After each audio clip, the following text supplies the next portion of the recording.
근데 이재명 후보가 대선에서 지면은 감옥 갈 것 같다 뭐 이런 얘기를 했는데 이재명 후보의 감옥 발언은 검찰이 과도한 권력을 가지고 있다고 비판하던 중에 나왔습니다. 이번에는 제가 지면 없는 죄 만들어서 감옥 갈 것 같습니다, 여러분. 윤 후보는 터무니없다고 반박했습니다. 없는 죄 만들어서 감옥 보내는 정권이 생존할 수 있겠습니까? 야당은 도둑이 재발절인 발언이라고 공격했습니다. 국민의힘 김진태 검증특위 위원장은 역시 전과 사범이라 촉이 빠르다고 비꼬았고, 김용태 최고위원은 대장동 의혹만으로 전과 오범이 될 수 있으니 법과 원칙에 따라 수사를 받으면 될 일이라고 주장했습니다. 이거는 어떤 의도로 한 얘기일까요? 그건 뭐 자기가 감옥 간다는 얘기보다는 네네. 검찰공화국이 되는 것 아니냐. 그걸 강조하기 위해서 했던 표현으로 봅니다. 후보 자기 감옥 갈 거라고 얘기하는 사람 세상에 어디 있겠어요. 그래서 그거는 제가 볼 때 검찰공화국 되니까 누구나 할 것 없이 후보에 나섰던 나도 이렇게 핍박을 하려고 할 거니까 국민 모두가 핍박당할 겁니다. 그 얘기를 표현한 거로 봐야죠. 근데 그게 그렇게만은 들리지가 않았던 거죠, 그러니까. 그럴 수도 있겠습니다. 그러나 예. 진위는 그겁니다. 제가 전하는 말이 맞을 거라고 봅니다.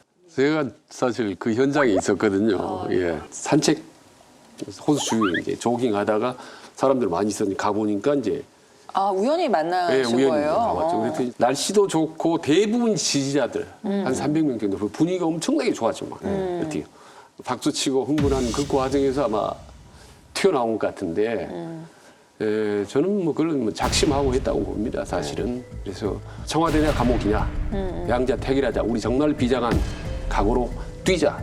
그 메시지 전반적으로. 저 서른 의원님께서 검찰공화국이 되면 안 된다 이런 취지라고 하셨는데 저는 서른 의원님 존경하고 안 하고를 떠나서 민주당에 대해서 어떨 때는 좀 진짜 웃긴다는 생각이 들 때가 있거든요. 이게 검찰공화국을 만든 게 문재인 정부입니다.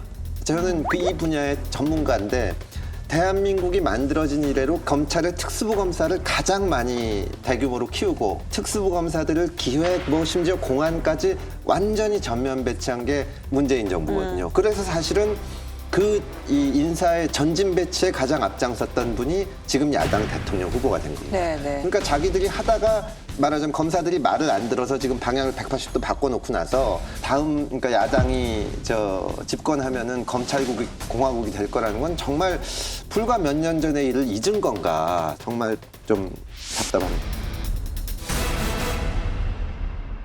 정청래 의원의 봉해 김선달 발언에 대한 후폭풍이 계속되고 있습니다.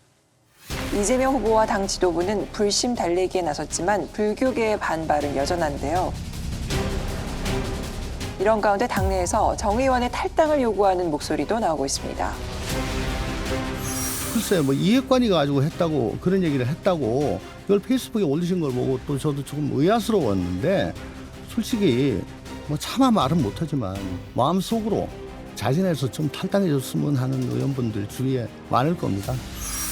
최근에 정청래 의원이 이해관을 거론을 하면서 이제 탈당을 권유받았다 이런 얘기를 했어요. 네.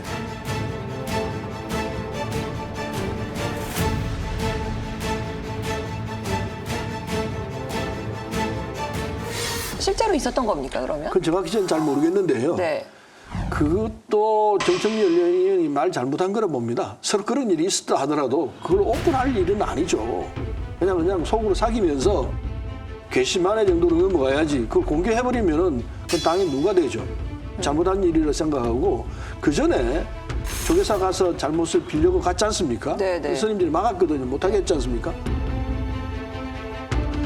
저라면 그 자리에서 바로 그냥 자리 108배? 깔고 108배 해서 제가 정말 잘못했습니다. 부처님 용서하십시오.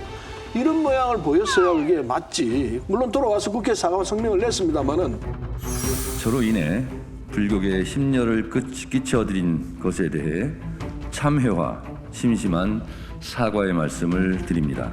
지난 몇 달간 저 스스로 많은 성찰과 사색의 시간을 가졌습니다. 불교계의 고충과 억울한 점도 인식하게 되었습니다. 다시 한번 정중하게 사과드립니다. 그 사과의 강도가 너무 얕죠. 저라면 그냥 100배 사과했을 그 거예요. 시기적으로도 좀 늦었다 이런 얘기가 시기도 있었어요. 늦었죠. 한참 늦었죠. 예. 그럼 정청렬이 잘했다고 말하기는 쉽지 않습니다. 물론 논쟁은 할 수 있습니다. 문화재보호법에 동의를 받을 수 있도록 돼 있습니다. 합천에 행사 가면은 합천에 팔면 대장경이 있지 않습니까? 네. 그리고 등등을 하려면 보존도 해야 되고 보존 비용도 들고 해서 그건 관람료를 벌 수 있죠. 법에 정해진 행위인데 그걸 그냥 통행세라고 얘기하고 보기 임성달 얘기를 해버리니까 스님들이 화가 나죠 정말. 그러면 이제 앞으로 불교계 반발이 계속된다면 정청래 의원의 거취가 좀 변할까요?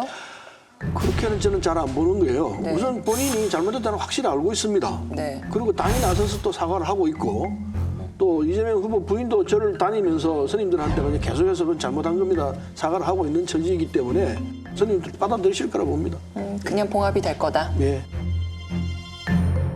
저는 개인에 대해서 어떻게 비판하거나 지적하고 싶지는 않은데 정 의원님으로 대표되는 그런 모습들이 민주당에 대해서 사람들이 좀 염증을 느끼는 부분이 아닐까. 저는 사실은 얼마 전까지 윤석열 후보의 당선을 위해서 캠프에서 도왔지만 윤석열 후보가 검찰총장 청문회에 나왔을 때 청문위원으로서 후보자가 부족한 점이나 잘못한 점이 있다면 지적하고 했거든요. 그때 정청래 의원이 뭐라 그러냐면은 금태섭 민주당 의원이 거짓말은 사과해야 된다 이런 얘기도 했던데. 초등학교 때 보면 꼭 이런 애들이 있어요. 누가 칠판에다 막 낙서를 많이 했어요. 그래서 담임선생님이 들어와서 이 낙서 누구야? 그랬더니 아무도 손을 안 들어요. 예. 그때 윤석열 반장이 손을 들고 제가 했습니다. 이렇게 하니까 윤석열이 혼날 것 같아 담임선생님한테. 그랬더니 사실은 제가 했습니다. 하고 2명이 나온 거예요. 그랬더니 그걸 지켜보던 애가 윤석열 너 어쨌든 거짓말했잖아. 너 반장 사퇴해. 사과해. 지금 그런 상황이다. 네, 그런 상황이에요. 예. 저는 그래서 의리의 총대를 맨 윤석열이다. 그래서 저는 이 남자 좀 상남자네. 오히려 저는 그렇게 생각했어요. 그러다가 또 입장이 바뀌면 180도 말이 달라지는데 정말 일관성이 없고 그러니까 말로 민주당에 피해를 입힌다 그런 생각이 듭니다. 정청래 의원의 이제 봉의 김선달 말 한마디에 이렇게 스님들 5천 명이 조계사에 모이고 그리고 사찰마다 전부 정부 비판하는 프랭카드를 걸었다고는 보지 않습니다. 말 한마디가. 그렇죠. 근데 계기가 된 거죠. 누적된 이제 불만이 있었는데 우선 문재인 정부의 정교 편향랄까 이렇게 불교를 소외시한 이런 부분들이 켜켜이 누적돼 왔다. 속한했다고 봅니다. 근데 이게 종교계가 한 번씩 틀어지면요, 포심, 표심, 민심에 보이지 않게 엄청 영향이 큽니다. 네, 영향이 많이 있죠. 달래기가 아마 불심 달래기가 쉽지 않을 것 같아요. 예.